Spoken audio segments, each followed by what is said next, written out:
हम शेलकुई से निकल चुके हैं और यहाँ हम रुके हुए थे। आप देख सकते हैं बहुत अच्छा आश्रम था और महाराज जी ने बहुत अच्छी व्यवस्था करी हमारे लिए। यहाँ अंदर जाकर उनका मकान था महाराज जी का और यहाँ पे उनकी दुकान है। ये जो उनकी शॉप है चाय की झोपड़ी टाइप, ये उनकी शॉप है। तो यहाँ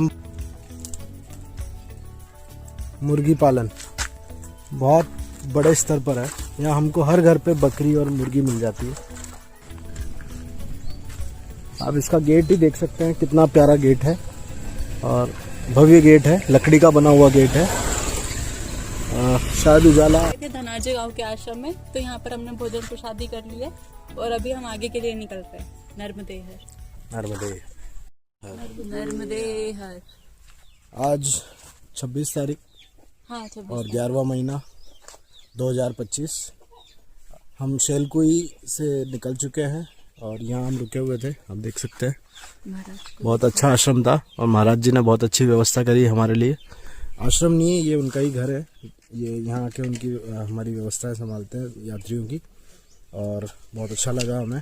और अब हम दड़गांव के लिए निकल रहे हैं। यहाँ से 7 किलोमीटर दूर है। यहाँ से 7 से 8 किलोमीटर दूर है। तो कुछ ऐसा परिसर था जहाँ हम रुके हुए थे और बहुत आनंद आया।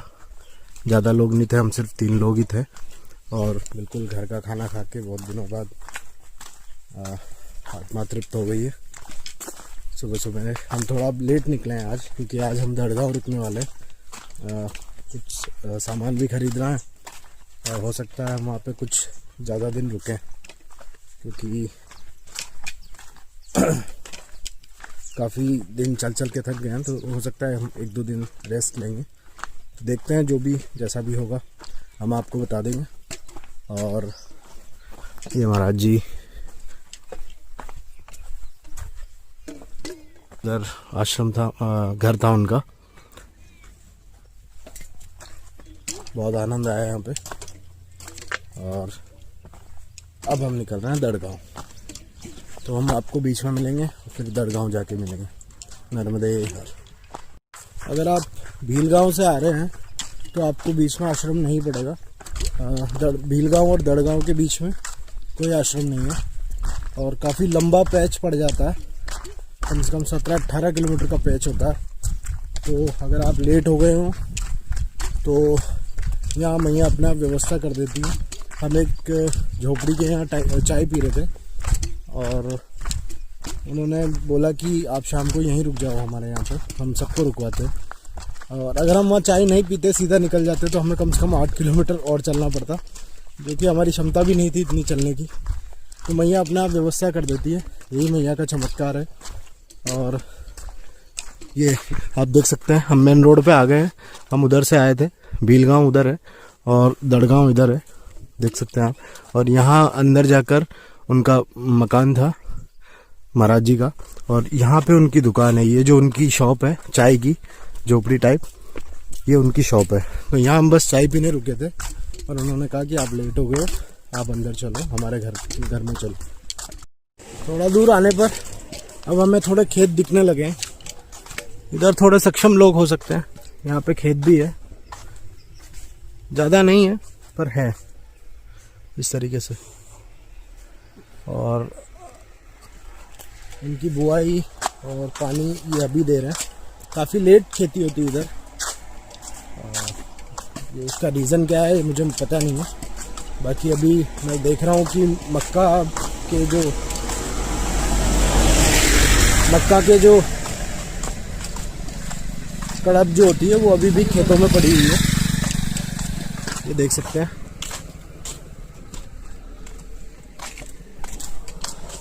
यहाँ से आश्रम करीब 1 या 2 किलोमीटर है। अभी हम 5 किलोमीटर आ गए हैं और दड़गांव वहाँ से 2 किलोमीटर है आश्रम से भी। तो अभी देखते हैं हम कि अब सीधे दड़गांव जाएंगे या फिर आश्रम में रुकेंगे।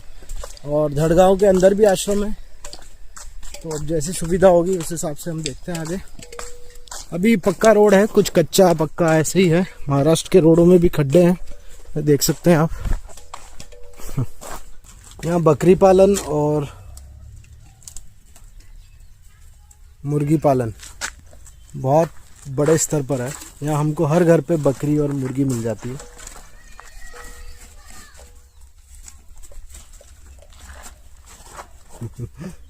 आनंद आ रहे हैं उसको भी।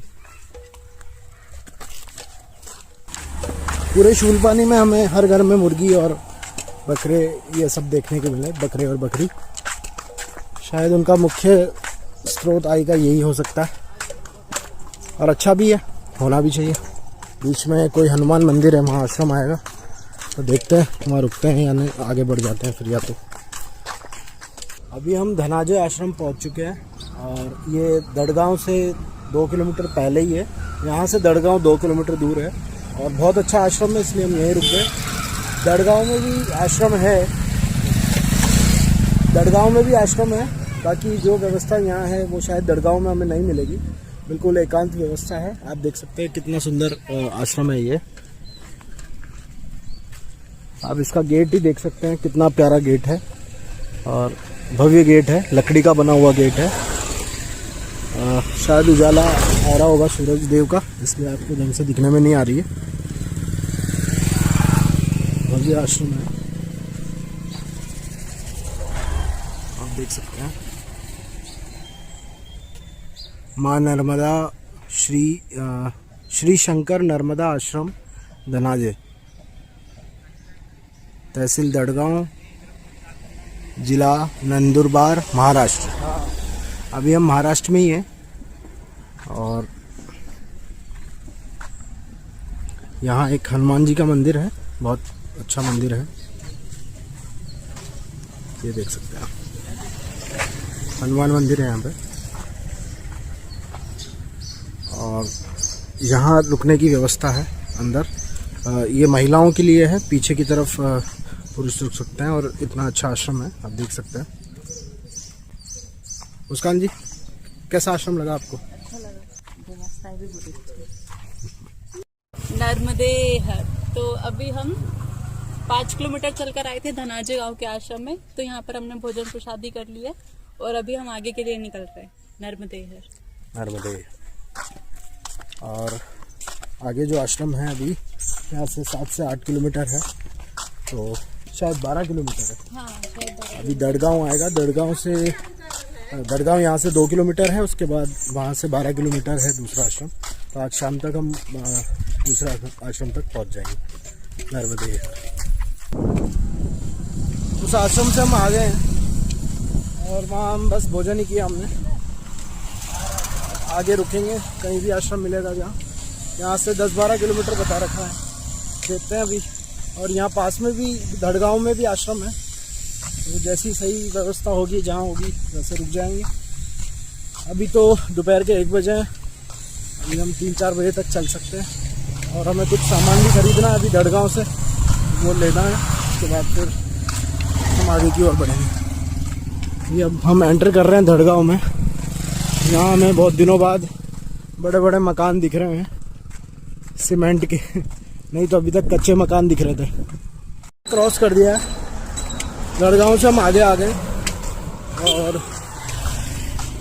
यहाँ से जो दूसरा आश्रम है वो 3 से 4 किलोमीटर दूर है, तो हम वहीं जा रहे हैं। एक आश्रम है जो बहुत बड़ा आश्रम है, वो 12 किलोमीटर दूर है, तो हम वहाँ नहीं रुक रहे हैं और वहाँ पहुँच भी नहीं पाएंगे, तो हम यहीं पास में रुकेंगे जो कि 3-4 किलोमीटर दूर है यहाँ से।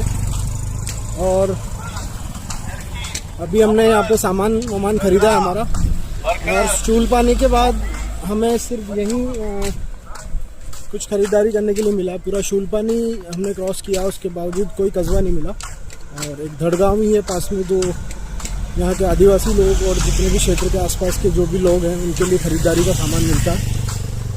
और यही कारण है कि यहाँ पे इतना अच्छा कस्बा है जहाँ पे हर ज़रूरत का सामान मिलता है, क्योंकि आसपास कोई भी इतना बड़ा शहर या सिटी नहीं है। तो ये दड़गांव तालुका है और यहाँ आदिवासी लोगों के जो ज़रूरतमंद सामान है, जो रोज़मर्रा की सामान है, वो मिल जाते हैं। हमें भी अपना पूरा सामान मिल गया। और सबसे बड़ी बात तो यह है कि हमने जो सामान ख़रीदा, जितना भी सामान ख़रीदा, उसका 1 रुपया भी नहीं लिया गया। कभी हमने शायद 1500 या 2000 रुपये का सामान ख़रीदा होगा। कुछ कपड़े थे और कुछ सामान थे, चप्पल वगैरह थे, तो हमसे उसका पैसा नहीं लिया गया। तो यही सबसे बड़ी बात है हमारे लिए कि इतना हमारे प्रति वो लोग कितना उदार हैं, और बिल्कुल गरीब लोग हैं, और इतनी कोई बड़ी दुकानें भी नहीं हैं, छोटी छोटी दुकानें हैं, लेकिन वो जो यात्रा कर रहे हैं, परिक्रमा कर रहे हैं, उन लोगों के प्रति कितना उदार हैं वो लोग। इनसे लगता है, इन सब चीज़ों को देखते हुए लगता है।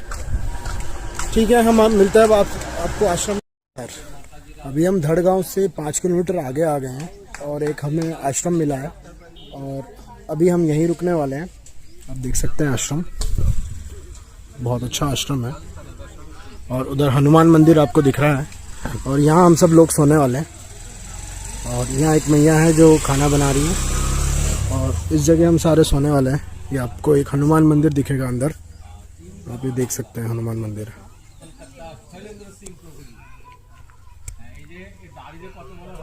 यहीं हम लोग सोने वाले हैं आज, और हो सकता है हम यहाँ काफ़ी दिन रुकें। थोड़ा इंटरनेट की प्रॉब्लम है यहाँ पे, धड़गांव में ही था इंटरनेट, उसके बाद यहाँ पे इंटरनेट आना बंद हो गया। लाइट और पानी की अच्छी व्यवस्था है, इसलिए हम यहाँ रुक गए हैं।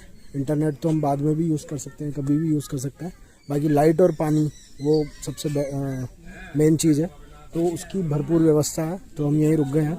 और जैसा कि मैं आपको बताना चाहता हूँ कि हम यहाँ कुल 2 से 3 दिन रुकने वाले हैं, उसके बाद ही हम आगे बढ़ेंगे। उसका रीज़न मैं आपको आगे वीडियो में बता दूंगा। अभी 2 या 3 दिन हम यहीं रुकेंगे, तो हो सकता है वीडियोस में आपको लेट हो या डिले हो, या फिर यहाँ जो भी आश्रमवासी आते हैं, मैं उनके वीडियो, उनके विचार आप तक पहुँचाने की कोशिश करूँगा। बाकी हो सकता है वीडियो आपको चलने के वीडियो नहीं मिले। 2-5 दिन हम यहीं रुकने वाले हैं, इसके बाद ही यहाँ से निकलेंगे।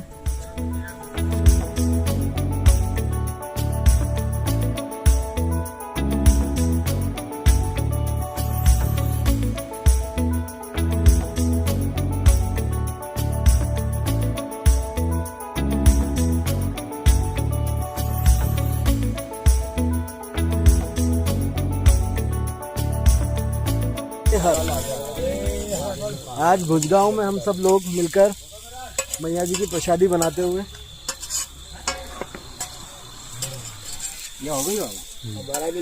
जी जी माता जी सबको सेवा दे रही हैं आज। माता जी कहाँ से हैं आप? वाह माता जी, लगे तो आप हरियाणा से हो। अच्छा, हरियाणा की हरियाणा से बिल्कुल टच है, इसलिए वो सही बना नहीं जलेगा बाबा। वो कीट है ना, धुआं करेगी, जलते जाएगी, तो डाल दूं उसको बाहर। हो गया, देख लो उसको। हाँ, रोटी